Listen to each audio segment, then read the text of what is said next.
Angus of Athena from Joker's Corals in New York. I'm trying to just scrape off that layer of Caroline algae. You like pufferfish, right? You like triggerfish, pufferfish? Held up by one single magnet.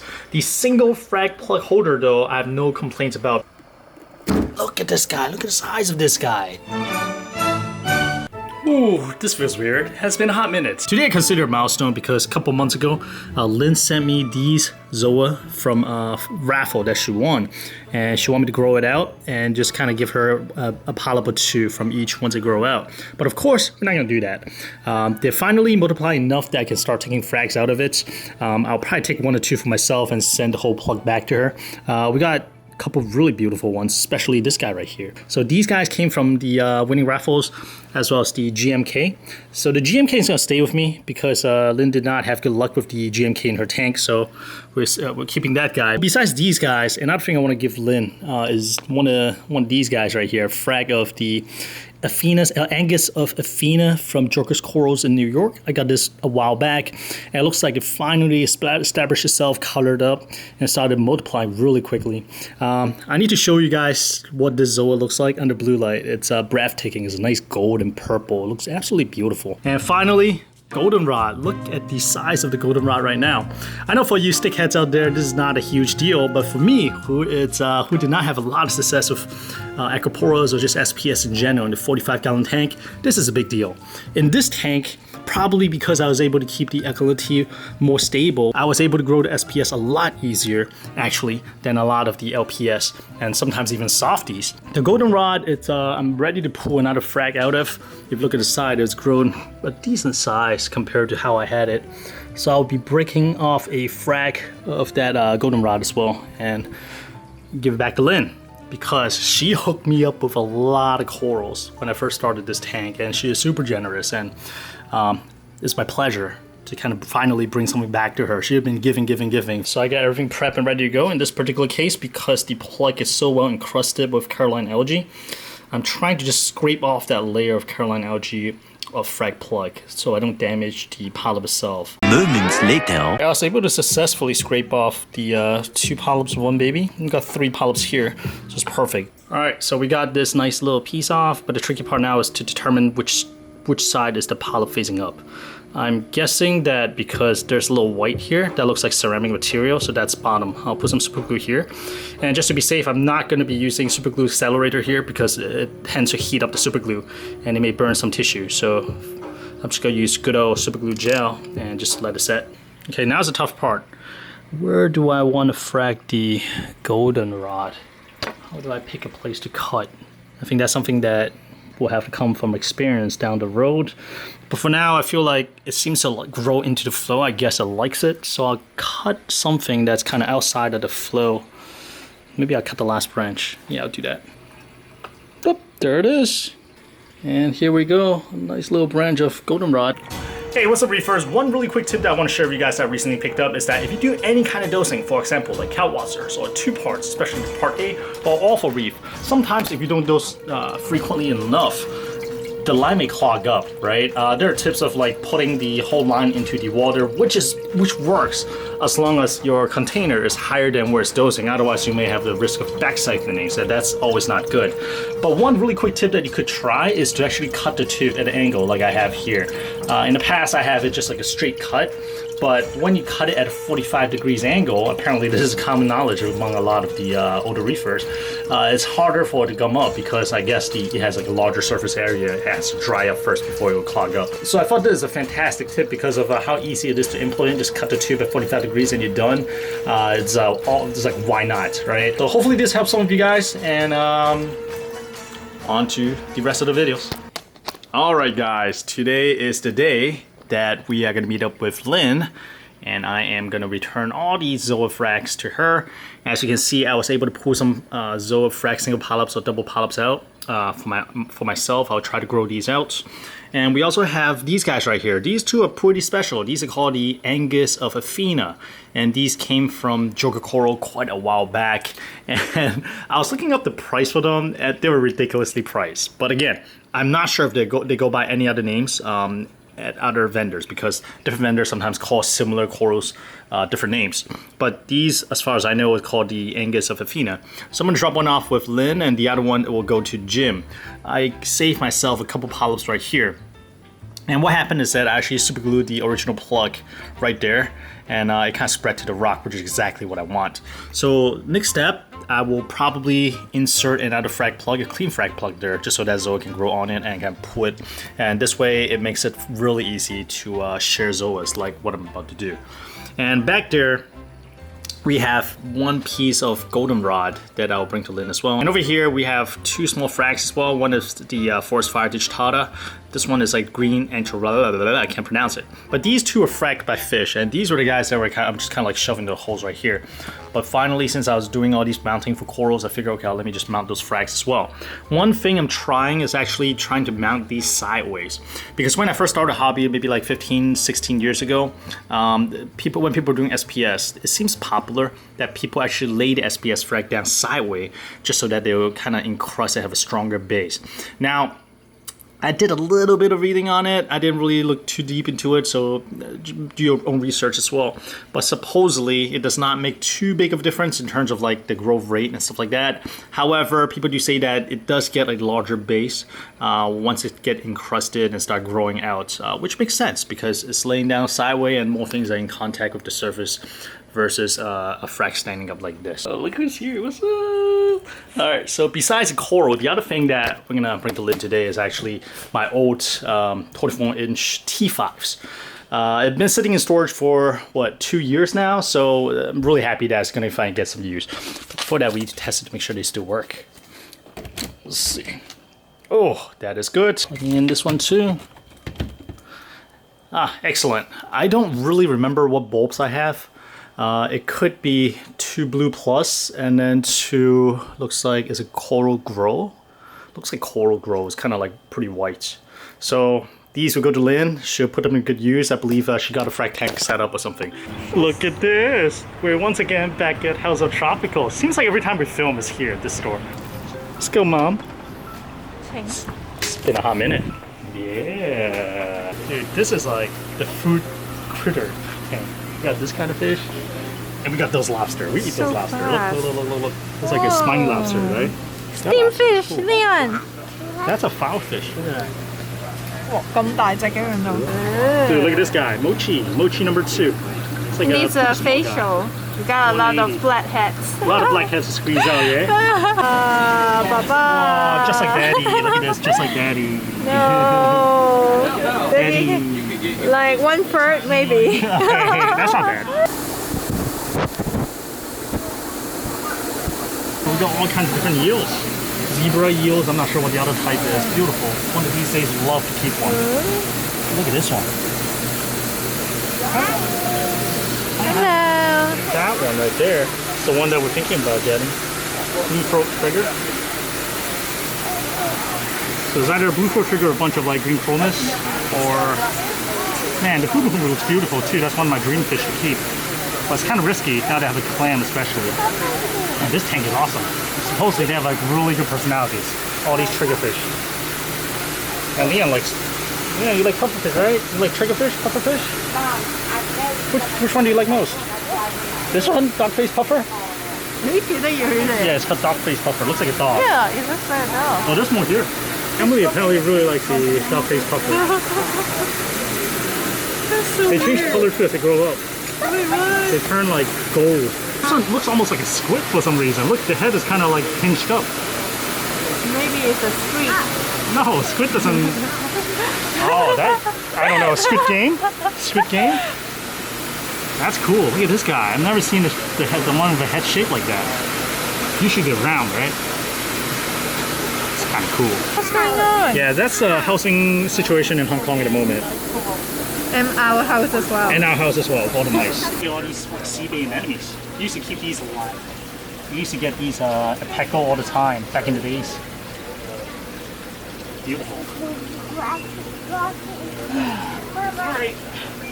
Oh, dude's getting a little rowdy. Sea star. He can actually name a lot of these ocean critters. Red sea star. Big red sea star. Oh, look at all these beta. I didn't even see these. That's a lot of betas. All right, y'all, made it home from Lynn. Let's see what we got. Whoa, whoa! What is this? Gani Power. I was not expecting this. Oh, what? She hooked me up with some nice mackerel. This looks like red gaseous, I think. Wow, dude, she leveled up her packaging. What the heck? And this is so professional.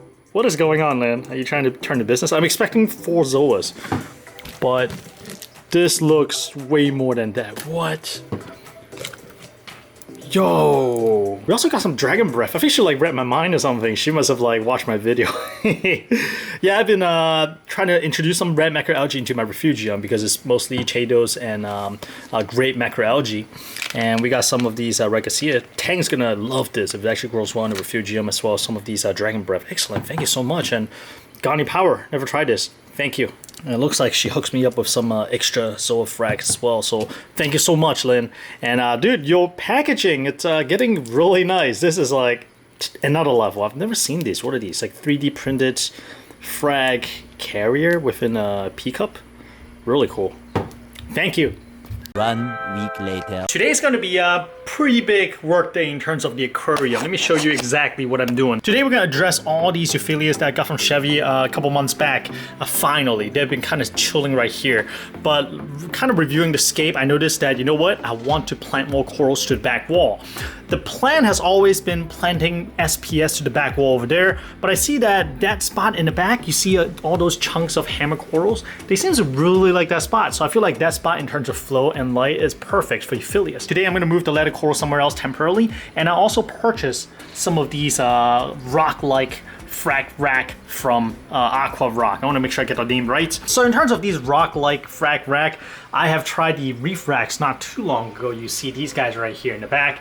They're almost like a hard rubber compound kind of deal, and they have really strong magnet. I really do like them. However, I do want to try to get different types of shapes in terms of rock, because like if I buy more of these guys, it looks kind of similar. And I want to try some different product as well. So a while back, I found this locally. I bought it off of one of the fellow reefers, and I found out that Aqua Rock make these. And they also happen to make magnetic frag rack as well that looks like rock. So that's what I did here. I also went ahead and purchased this is a 5 frag holder, Montiporo holder, and this is a single frag. And between the two of them here, I got some more here. So between the two of them, I really like the single frag ones. They actually stick on really strong. I have half-inch glass in the back, and on top of the glass I also have a piece of acrylic, so it's quite thick. The single frag works really well. It sticks on really nice and tight, and also has an angle which helps the frag from not growing into the back panel, which makes sense. The 5-hole one, it does not stick as tightly. It's kind of like I can move it and then it actually moves a little bit. So that worries me a little bit. I'll try it out, see how it works out. I tried the 5-hole ones again, just straight up half-inch glass, and it works perfectly. It's the fact that I have an additional piece of acrylic that makes it a little bit weaker. Now comparing the magnet size between the Aqua Rock versus the Reef racks that I got earlier, that's those two pieces right there. The magnet for the Aqua Rock is definitely smaller compared to that one right there. I feel like those hold on a little bit tighter as well. And of course, the larger surface area in the back also helps tremendously. So between the two, I feel like the Reef racks holds a little bit tighter, at least compared to this guy right here. This only is held up by one single magnet. The single frag plug holder though, I have no complaints about because it holds on really tight, probably because of the shape. It also have a nice large surface area, so it almost acts like almost like a suction. So the single frag plug I really like. The 5-hole ones, we'll give it a little time to see how it does.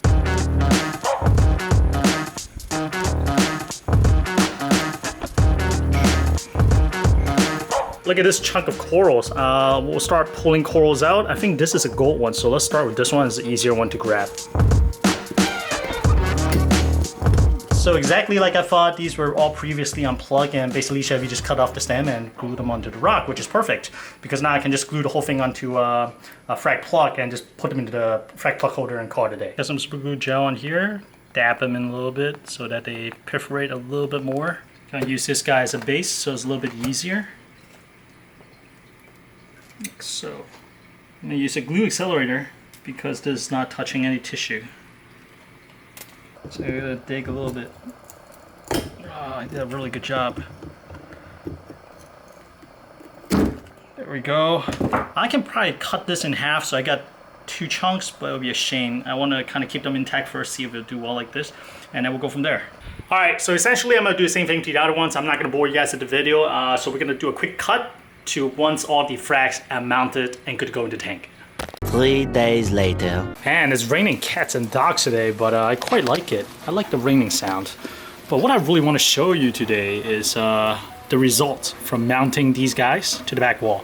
So after using the 5 holes and the single hole, you see that I'm using the single holes right now. I quite like it. Actually, I like it a lot.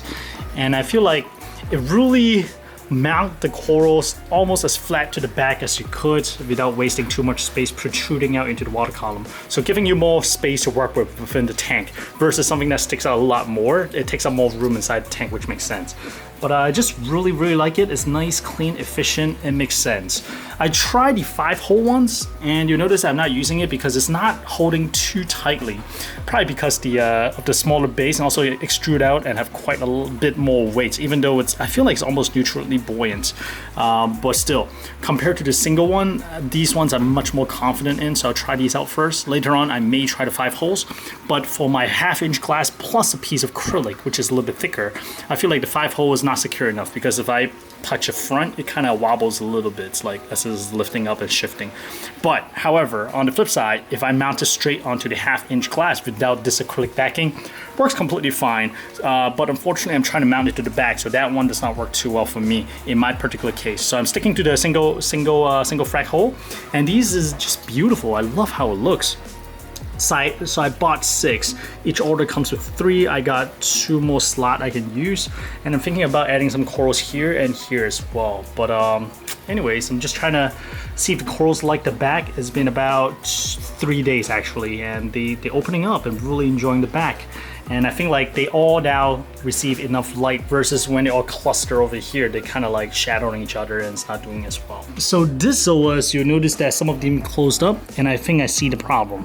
I see webbings across some of the polyps, so I think those are the vermendisnell. I just have a lot of issue with this particular rock. I clean out the Sapphestria, so you see one of the chunks up here. But still, it's still xenia that I gotta pluck out once it get large enough for me to get a good grip. And now I'm seeing like vermendisnell. So this rock is kind of problematic, but the good news in terms of Zoa is that those Rasta Zoas and those Rasta Zoas finally decided to open back up. And my issue was iodine. I have low iodine. I've tried a lot of things. I play around phosphate gently.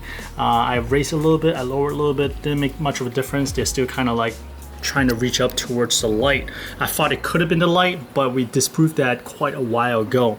The latest thing I tried was iodine, and that seems to have fixed it. So on my ICP test, my iodine usually comes back at least half the amount that I needed, meaning it's usually depleted. I never really tried to treat iodine too much because I know it's one of those things that if you add too much, it's problematic, right? But after dealing with light, after dealing with currents, after dealing with phosphate, they all don't have like a solid impact on this particular patch of Rasta. I try iodine, and what do you know?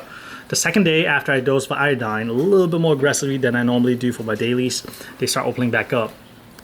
And continuing the trend, it seems like that may have been the magic bullets for the Rastas, at least. So right now for this particular case, again, I think it's the vermendisnell because it's really clear to see the webbing across them. So I'll try to clean that up. For the most part, I think like in terms of my not opening Zoas, it turned out to be iodine. And I remember 1 or 2 of you guys in the comment section have talked about checking iodine, and thank you for bringing that up. That's also one of the reasons I want to pay a little bit more attention to the iodine in terms of my ICP result as well. Yeah, my dog is going crazy. I think it's just rushing out, playing the rain, and come back in and just trapping all the dirty stuff in the carpet. Yeah, good job, guy. Well, to make it clear, I'm actually not dosing straight up iodine like Lugo Solutions. I'm dosing the CCAM's Audit. That's supposed to be a little bit safer. It's not as much of a risk of overdosing compared to like the more traditional iodine. But I can go a little bit deeper on that in the future if you guys are interested. But for now, Zoas finally backed open after months of battling it. In my case, it turned out to be depleted iodine, which has always been kind of low in this tank, but I guess we reached a new low where it started affecting Zoas. And what do you know, as soon as I start replenishing the iodine, open back up. So my friend that left a comment about checking my iodine level, you were absolutely right. That actually kind of lit a little fire on my butt too, to be like, hey, maybe I should check the iodine. Somebody did mention this. So thank you once again. You guys are fantastic. 1 week later. Reefers. I just picked up the most ridiculous clam from a fellow Reefers tank shutdown. Look at this guy. Look at the size of this guy. This huge Derasa clam. Alright, Reefers, I have every intention to kind of pinch off the video after the Zoa updates, but as you can see, we have a fantastic new addition to this tank that I just have to talk about. I can't wait. I can't wait another month or so. Look at this guy. Look at this giant clam. Man, so quick flashback to maybe like 3 days ago on my local reef club, somebody saying that they are going to shut down the tank. They got to move across country in 2 weeks, and they got 2 clams. Now, keep in mind, he did not post any pictures, right? The photo, well, he did, but the photos are not working. One clam is a large Derasa clam for $60, and one clam is for the small Derasa clam for $40. So with the price being so close together, I figured, okay, they're probably kind of like maybe medium or smaller size. So imagine my surprise when I got there, and then I found this guy right here. Look at the size of this Derasa clam. So if, in comparison, the one next to it is the one I picked up from Euphyllia a while back. Actually, in comparison, just check it out. In terms of the scale compared to like the fish and corals and the rest of the tank, just look at how large this guy is. So I was totally surprised by number one, how big that clam is, and number two, how small that clam is. So that is the small one. That's actually a really cute little baby. Probably I'll say inch and a half. And that giant, I didn't really measure it. I just want to like get it acclimated and add to the tank ASAP. So I didn't really mess with it.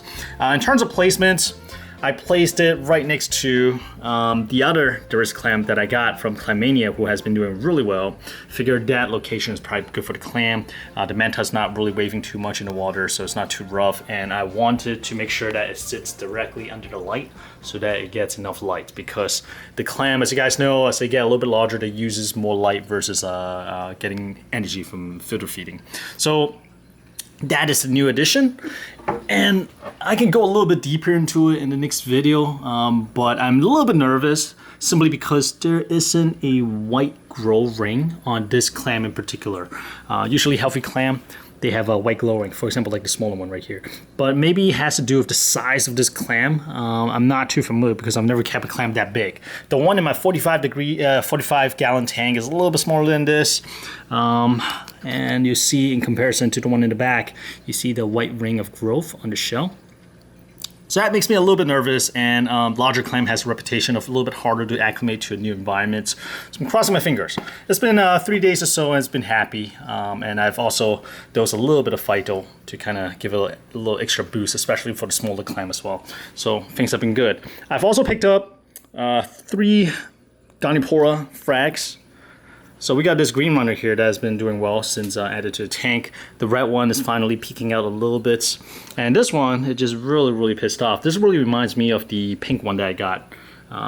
Like when I was going through something in my tank, I was just angry, it's retract all the time. But in my experience, even though they look like this, they probably could be okay if the condition is right. It just takes a little time to cook them back out. Now the other thing I want to show you guys is actually these. So these are the Euphyllias, and these are the ones that wall mounted to the back. They seem a lot happier, man, to be honest. Look at these. Look at the extension right here. The only thing I'm kind of iffy about is the goat hammer. I feel like this portion is really in the shade and not too much flow here. So I may move this single frag holder maybe a little bit closer to the center. Okay, the flow's kicking in a little bit, so at least the tent goes waving a little. But this position is probably not optimal. However, if you look from front, they do look good. Look at this. But yeah, I'll probably move the goat hammer out a little bit just so that it receives a little bit better light and better flow. Here is the other chunk of the hammer that developed into like a sphere. I didn't want to hide it too much, and I don't want to break it up because it looks fantastic like a dome. Earlier in this video, I mentioned that this Aquarock is just pissed off. It still is pissed off, and you can see all these like fine webbing and thread in between the Zoa polyps. So that's the next thing. Maybe I'll do an iodine dip on the rock. Now that's a lot smaller, it's more manageable. And over here you see the rest of the Zoas finally all open back up. Well, not those part, because those are probably being harassed and stung by the Ganipora, which has exploded in growth as well. Just look at these guys right here. I got that little bit right there too. I'm not sure what type that is, but it's doing well. And you know what? What update is complete? Without top-down view. So this one I bought a while back. This is from Magus. There are a lot of different brands. They all do the same thing, and I still have the chocolate box. And the reason I got this on top of the chocolate box because like the chocolate box, even though it works as a top down, I cannot really sink it down and look sideways a little bit. So I always have to be mindful of where the water is because it's so shallow. So if you're able to find an acrylic box that's a little bit deeper, it'll work just as well. But for me, this one, it was on sale, and I was like, okay, I got some credit. Let's go get it, and that's why I have this. And it's been working really well. So top down view, let's look at, oh man, just look at this. I've never looked at this clam from top down actually. Coloration is so much better, huh? From the top down angle. And check out these Zoas. Ah, it's just making me so happy. Look at Rasta, completely opened. Look at these guys. I am tempted to add another rock, the Zoas. But I'm trying to kind of like control myself. I'm like, no, this tank is not going to be all about soft coral. This tank is eventually going to do like mostly SPS dominant, and then we'll try some other things. So I'm resisting. I'm resisting. And here, let's take a look here. All the gold torches. And all the SPS are doing exceptionally well, except for one. Let me see. I mean, look, especially goldenrod. I'm especially proud of the goldenrod because of how beautiful it looks, and also it's growing really fast. Same thing with these torts, Miyagi torts, and the slime ball I got from Daniel of New York. Look at this guy, it's growing fantastic. Now, the SPS that I actually have issue with is that one right there.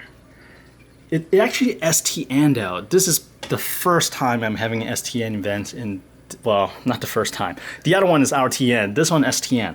Over the course of about a week and a half, I just see that little white bleach spot going more and more and more and more and more. And then all of a sudden, in the last day, it just sped up a lot because I was holding my breath. I was like, would it stop? Would it stop? Would it stop? It did not. So I think today, after I'm done filming this, I'm gonna try to snip off the top and try to save it. I was trying to figure out what happened to this guy, but I think the only change is pretty much the iodine dosing, or iodide dosing, and maybe that's it. I don't think I'm like super hardcore aggressive in terms of kicking up the dosage, but maybe it's enough to throw things off of this guy and just be like, I'm done with it. So I'm just gonna snip off the top, see if I can save this frag, and then we'll go from there. I'm kind of hopeful because with the fox flame that I got from Lynn a while back, when I received it, it was just pissed off. My tank was a mess back then, and right away started out TNing. So I just snipped off the very, very top of it, right? But if you look here, through the course of almost a half a year, just encrusted already, ready to start growing upward. So it's awesome. So I guess I'll give that a try here as well. But the speed at which the tissue started coming off was scary in the last day. Like before, just like a little bit, it's just like a little strip, and then a little bit, just a little bit, not much. I was like, is it gonna stop? Is it gonna stop? Did not stop.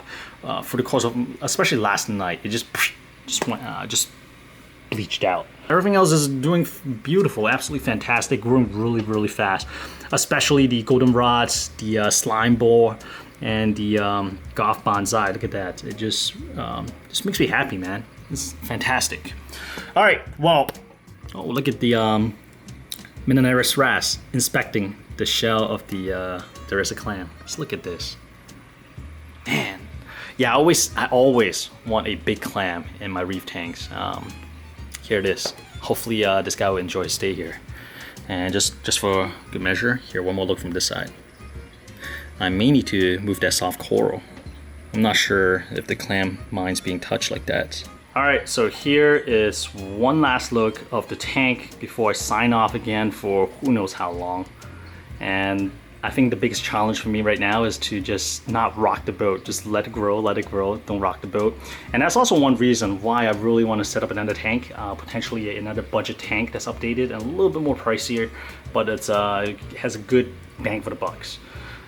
A reasonable budget tank. This way, if I have more than 1 or 2 tanks, then I don't have to constantly be tempted to stick my hand into this tank since it's going well.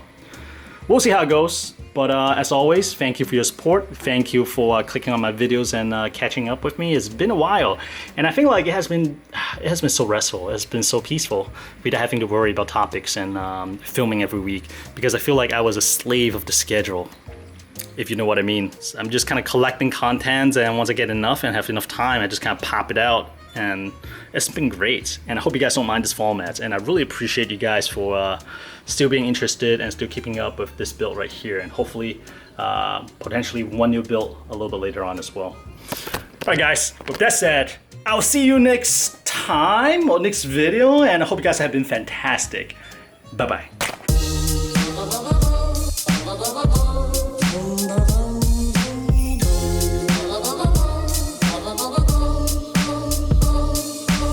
So I pulled out the Burnie frag, and I thought it has tissue all the way around, but look, it just all straight up skeletons. Hindsight, I probably shouldn't have crossed my fingers and hoped they could recover. Probably should have taken action a lot sooner.